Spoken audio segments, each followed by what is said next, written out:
Obligación de retener el ISR. Aquí está en el artículo 96.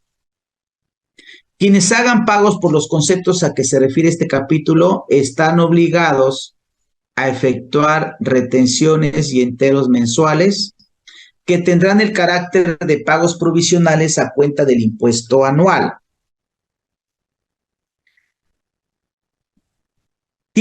Si le pagas a tu trabajador los conceptos de este capítulo, ahorita les digo cuáles son, estás obligado a hacerle retención mensual, retención mensual. Fíjense cómo la ley de renta no nos habla de retención quincenal, retención semanal, retención catorcenal. Nos habla de retención mensual. Sin embargo, en el reglamento de la ley de renta,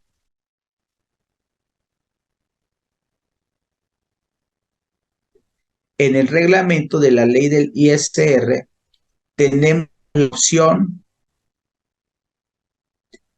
artículo 176, tenemos la opción para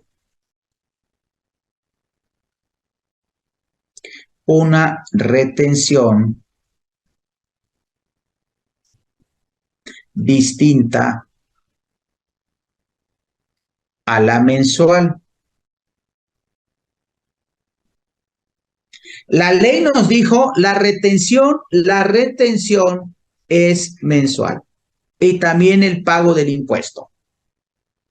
Sin embargo, en el reglamento de la ley de renta, en el artículo 176, nos dijo, pues si quieres le puedes hacer una retención quincenal, una retención semanal, una retención catorcenal. Entonces, la ley me dice mensual y el reglamento me dice puedes hacerla en periodos distintos al mensual. Yo se los muestro más adelante. Bueno, entonces estás obligado a efectuar una retención mensual. ¿Y cómo la voy a hacer? Dice, la retención se calculará aplicando a la totalidad. Cuando dice totalidad, se refiere nada más a los gravados. Porque a veces se puede prestar, como dice totalidad, pues también incluye los exentos, ¿no? Los exentos de por sí son exentos. Los exentos de por sí me dijo, esos no pagan ISR. Entonces, cuando dice totalidad, se refiere a los gravados. Entonces, la retención se calculará aplicando a la totalidad de los ingresos obtenidos en un mes de calendario la siguiente tarifa. La ley dice la siguiente tarifa. Esa tarifa ya vimos que se publica año con año, aunque no siempre se actualiza. Para el 2022 seguramente se va a actualizar y conforma el anexo 8. En el 2000, fue en enero del año pasado, se publicó el anexo 8, pero esa fue para 2021. Para 2022 se publicó el 12 de enero del 22, que es esta que yo les mostré aquí ahorita que entré al diario oficial. Aquí está. 12 de enero del 22. Es el anexo 8. Y el año siguiente, o sea, para el 23, pues sí se va a actualizar. Entonces ahí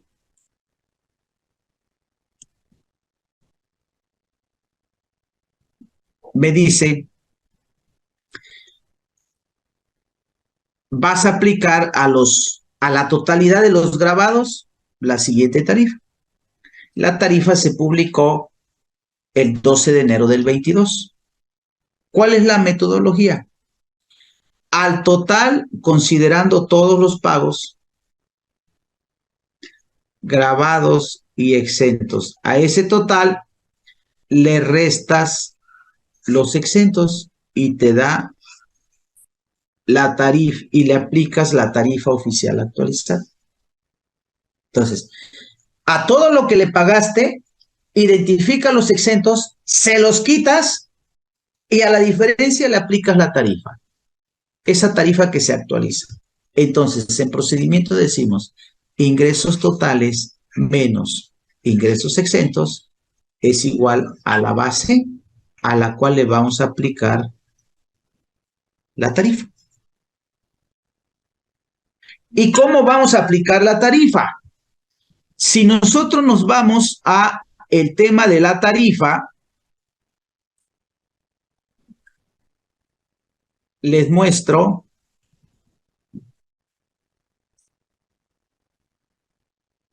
Esta es la tarifa y es la tarifa mensual, la número 5.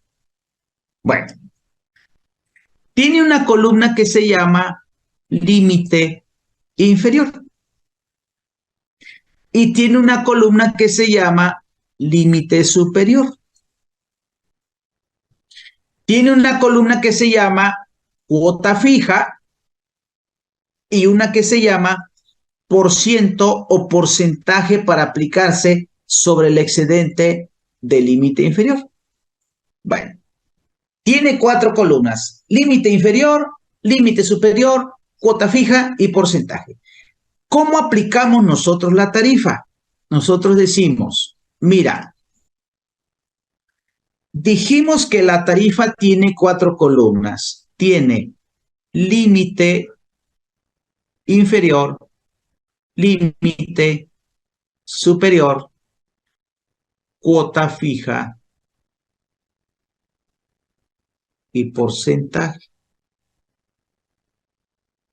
Y tiene varios renglones. Entonces, ¿qué hacemos nosotros? Primero decimos ingresos totales, que serían los brutos, no los netos, los brutos. Ingresos totales menos ingresos exentos. La diferencia me va a dar la base gravable. Entonces, los ingresos totales a lo mejor fueron 13,000 y los ingresos exentos a lo mejor fueron 2,000. Por lo tanto, la base gravable son 11,000. 11,000. Esos 11,000 los vamos a ubicar entre el límite inferior y el límite superior. Y entonces, una vez que lo ubicamos, a la base gravable le restamos el límite inferior. Al restarle el límite inferior, nos da un resultado que se llama excedente del límite inferior. Ese excedente lo multiplicamos por el porcentaje de la última columna y esa multiplicación se llama impuesto marginal. Le sumamos la cuota fija y ese es el ISR determinado. Entonces, el límite inferior y el límite superior te sirven para 2 cosas. 1, para identificar en qué renglón está el trabajador. 2, para que le restes el límite inferior. Una vez restado el límite inferior, le sumas la cuota, la multiplicas por el porcentaje y le sumas la cuota fija. Ese es el procedimiento que seguimos en la determinación del impuesto y es el procedimiento que tienen los sistemas de nómina. ¿Cuál es el fundamento de ese procedimiento? Pues simple y sencillamente el artículo 31, fracción cuarta de nuestra Constitución. Ahí está el fundamento. Porque dice, estás obligado a contribuir de la manera proporcional y equitativa que digan las leyes. Y proporcional significa que paga más el que más tiene, el que más gana. Eso significa proporcional. Y la forma de hacer que el impuesto sea proporcional es a través de este procedimiento. Algo tan simple como lo siguiente. Por ejemplo, esta es la tarifa mensual. ¿Y qué pasa si tengo un trabajador, fíjense, un trabajador que sus salarios son 13,500 mensuales. O tengo otro trabajador que su salario sea 26,500 mensuales. Entonces, fíjense, trabajador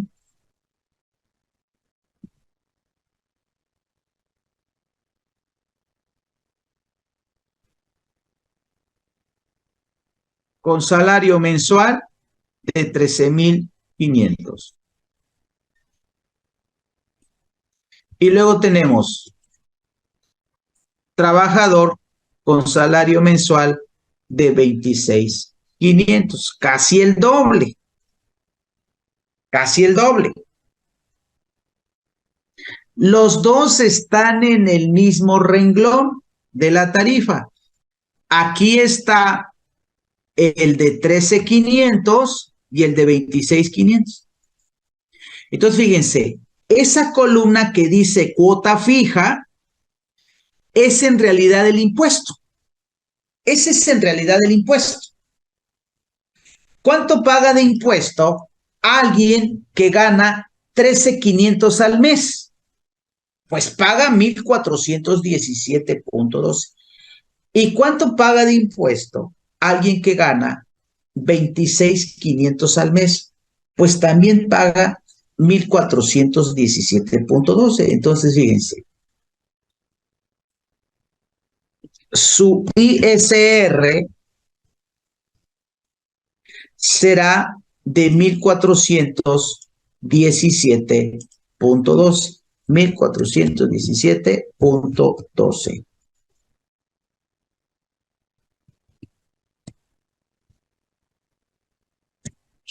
Entonces, vean, ¿cuánto paga de impuesto alguien que gana 13,500 al mes? 1,417.12. Y alguien que gana casi el doble, casi 27, ¿cuánto paga? También 1,417.12. Y entonces la gran pregunta es, oye, ¿será justo? ¿Será justo? Aquí, por ejemplo, vamos a sacar el neto.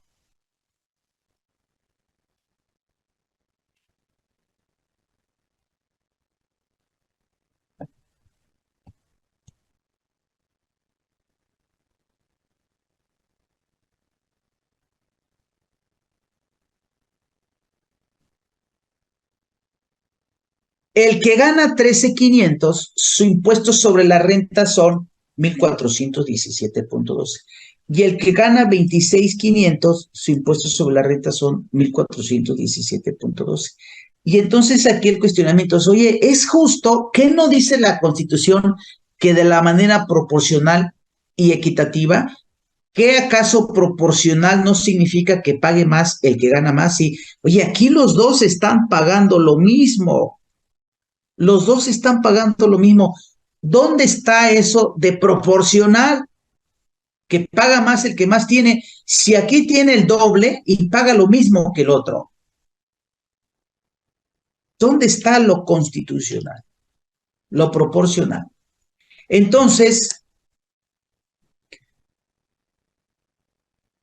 el tema aquí es el siguiente. Todos los que ganan en este renglón, su impuesto será 1,417.12. Ese será su impuesto. Pero el que gana más pagará adicional un 21.36 por el excedente. ¿El excedente de qué? De su límite inferior. Entonces, fíjense, el que gana 26,500 respecto del límite inferior tiene un excedente. Y entonces decimos 26,500 menos el límite inferior, que son 13,381.48. Ese es el excedente.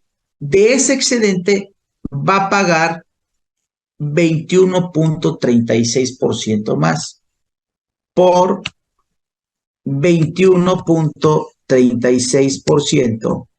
A ver, decimos 26.500 menos 13.381.48.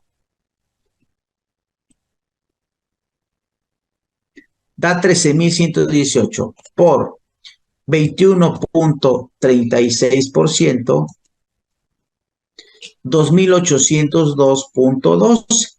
Entonces, este pagará 2.802.12.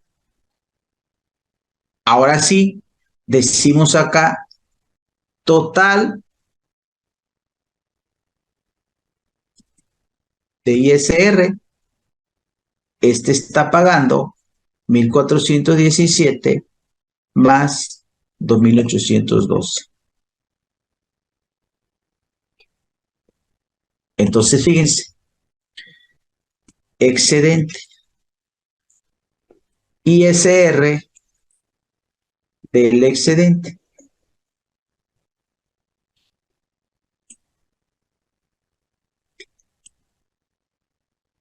¿Cuánto está pagando de impuesto? 4.219. Y el otro, hacemos la diferencia, dice 13.500, decimos 13.500 menos 13.381.48 me da una diferencia de 118.52. De esa diferencia paga el 21.36%.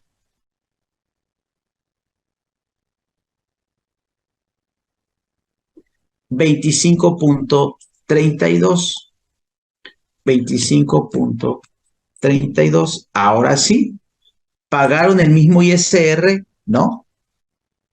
Pagó más el que ganó más.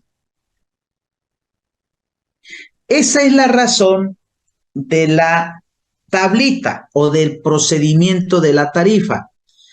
Al límite inferior, al salario le restas el límite inferior o la base gravable. La diferencia se llama excedente, la multiplicas por el porcentaje del excedente y te da el impuesto marginal, que es el impuesto de la diferencia, más la cuota fija, que ese es en realidad tu impuesto, te da el ISR determinante. ¿A qué conceptos le vamos a aplicar el procedimiento de cálculo del impuesto, etcétera? Dice la ley de renta, se consideran ingresos por prestar un servicio personal subordinado los salarios, ahí llevamos un grupo. Demás prestaciones derivadas de la relación laboral, ahí llevamos dos grupos. Incluyendo la PTU, tres grupos, y las prestaciones percibidas como consecuencia de la terminación de la relación laboral. Tenemos cuatro grupos. Si pagas salarios, si pagas otras prestaciones derivadas de la relación laboral, si pagas PTU o si pagas por terminación, son objeto, son ingresos. Puede estar grabado o exento, pero son ingresos, es decir, son objeto. Estos cuatro grupos son objeto para la ley del ISR, es decir, son conceptos que tienen un tratamiento en ISR, puede ser grabado, puede ser exento, pero tienen un tratamiento, a diferencia de los no objeto. Los no objeto, pues no tienen tratamiento. Es verdad que no pagan, es como si fuera exento, pero el tratamiento es diferente, entonces no es lo mismo en efecto o en el pago es lo mismo, un exento que un no objeto. Pero en el tratamiento es distinto porque el exento, aunque no paga, lo tengo que controlar. El no objeto, no estoy obligado a informar, etc. Entonces tenemos, pues, conceptos que pueden ser grabados o exentos, pero que sí son objeto de la ley de renta. Y los demás que son no objeto. Entonces el 93 habla de los conceptos exentos. ¿Cuáles son los conceptos exentos? El artículo 93 de la ley de renta tiene muchas fracciones. más de 30 fracciones, pero las que se refieren a la nómina son de la fracción primera a la fracción 17. Entonces, voy a apagar tantito mi cámara, voy a seguir un ratito sin la cámara prendida, ¿sí? Porque normalmente hacemos descansos cada hora de 5 minutos, pero en este caso, por la cantidad de información, no hacemos el receso y entonces me voy a levantar tantito para estar un ratito de pie platicando con ustedes. Por eso apago la cámara, un ratito, unos minutos. Entonces ahí tienen ustedes los conceptos exentos, que son objeto, pero exentos. Artículo 93 de la fracción primera a la fracción 17. En la fracción primera nos dice que son exentos las prestaciones distintas del salario que reciban los trabajadores del salario mínimo general para una o varias áreas geográficas calculadas sobre la base de dichos salarios, de dicho salario mínimo. Es decir, fíjense ustedes aquí cómo vamos a interpretar esta fracción. Dice, no se pagará el impuesto sobre la renta, ahí está. Es decir, esto que me dice no se pagará el impuesto sobre la renta, me está diciendo son exentos los siguientes ingresos. Las prestaciones distintas del salario. A ver. Y luego sí, déjenme completar un par de ideas más y regreso. Dice, que reciban los trabajadores del salario mínimo general. Muy bien. Tuvimos una interrupción aquí del internet, pero ya estamos de regreso.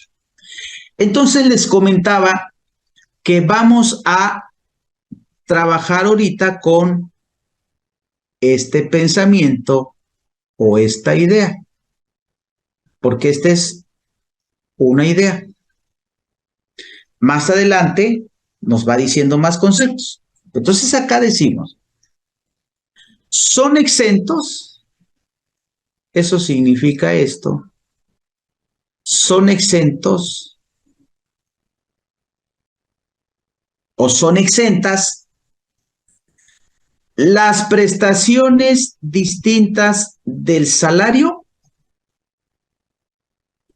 que reciban los trabajadores del salario mínimo general para una o varias áreas geográficas calculadas sobre la base de dicho salario cuando no excedan los mínimos señalados por la Ley Federal del Trabajo. Entonces, vamos por principio de cuentas ahí. Cuando yo contrato a un trabajador, prestaciones mínimas de un trabajador,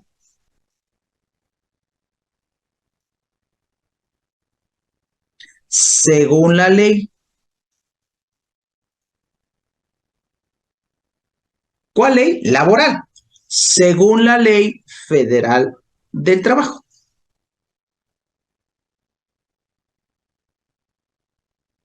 Prestaciones mínimas. El principal concepto, salario.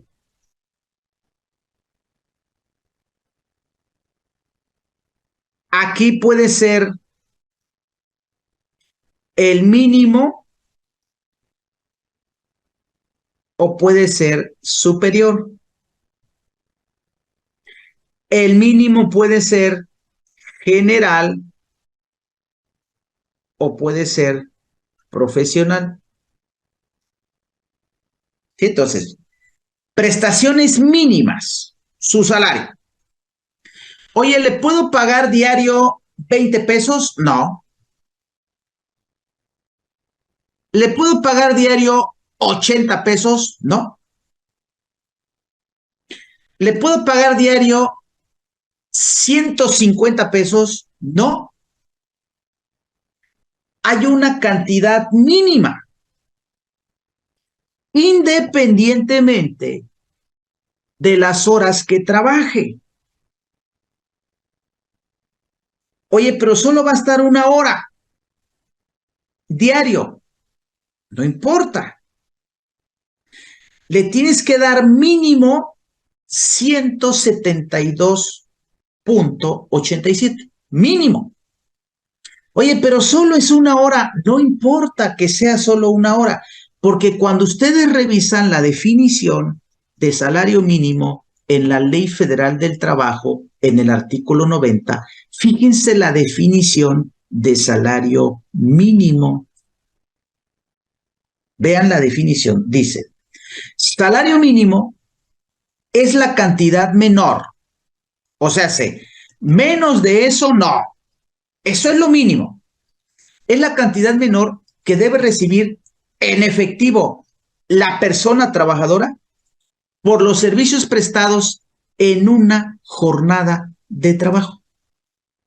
Fíjense la definición de salario mínimo.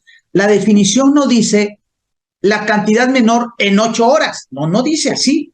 Dice en una jornada. La ley no define el salario mínimo como el pago menor por 8 horas. No. La ley define el salario mínimo como el pago menor en una jornada. Y entonces necesitamos recordar qué es una jornada. Si nos vamos al artículo 58 de la Ley Federal del Trabajo, define qué es jornada. Y fíjense qué dice. Jornada es el tiempo durante el cual el trabajador está a disposición del patrón. Ojo. La definición de jornada tampoco dice, jornada son las 8 horas que va a estar a disposición del patrón. No, es el tiempo durante el cual está a disposición. Y sigue diciendo, el trabajador y el patrón fijarán la duración de la jornada sin que pueda exceder los máximos legales. Entonces, fíjense, jornada es el tiempo durante el cual está a tu disposición. Oye, tienen que ser 8 horas, máximo 8 horas. De ahí para abajo lo que ustedes quieran. ¿Qué pasa si yo le digo a mi trabajador, mira trabajador, vas a chambear de lunes a sábado 1 hora diaria?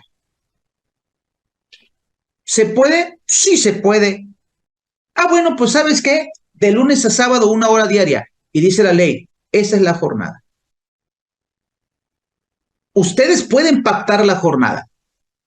Solo te encargo que no exceda el máximo de ley. Ah, ¿qué pasa si yo le digo al trabajador, mira, de lunes a sábado, 2 horas diarias? ¿Se puede? Sí. Ah, pues bueno, de lunes a sábado, 2 horas diarias.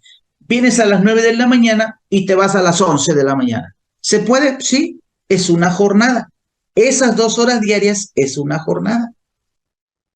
¿Y qué pasa si yo le digo al trabajador, mira, vas a estar de lunes a sábado 3 horas diarias? ¿Se puede? Sí. Esa es la jornada. ¿Qué pasa si yo le digo, vas a estar de lunes a sábado 4 horas diarias? ¿Se puede? Sí.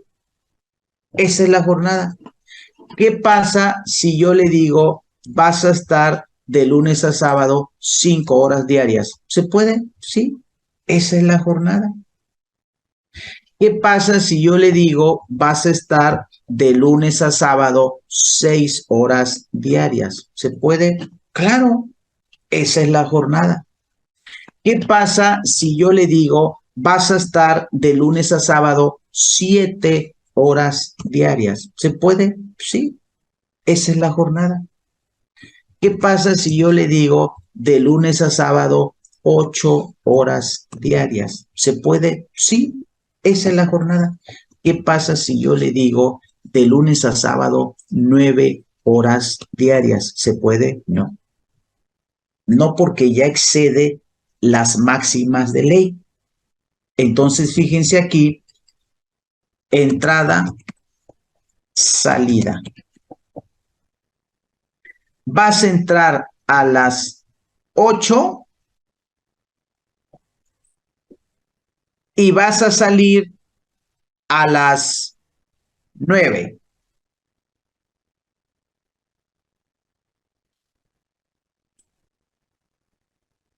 Esa es la jornada. En el otro, entras a las 8 y sales a las 10. Horas trabajadas.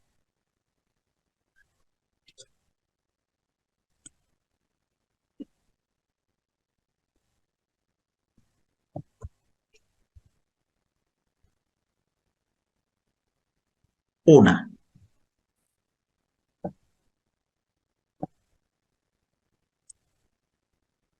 En el otro, vas a entrar a las 8 y te vas a las 10. ¿Cuántas horas trabajó? 2.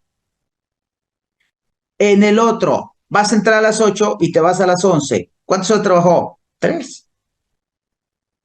En el otro, vas a entrar a las 8 y te vas a las 12. 4.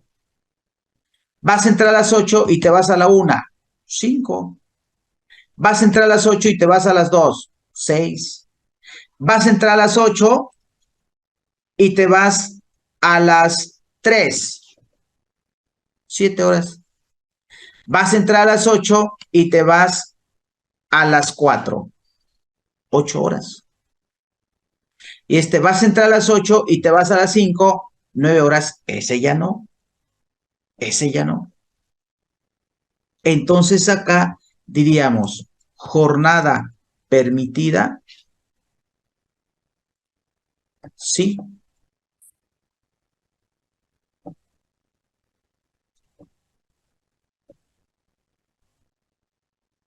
Y aquí no. Entonces, fíjense. En todos los casos, independientemente que trabajó 1 hora, 2 horas, 3 horas, supongamos que son trabajadores diferentes, ¿no? Nombre del trabajador. Se llama trabajador número 1.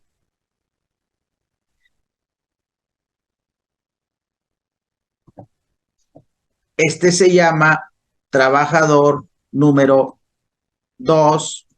El otro se llama trabajador número 3. Se llama trabajador número 4.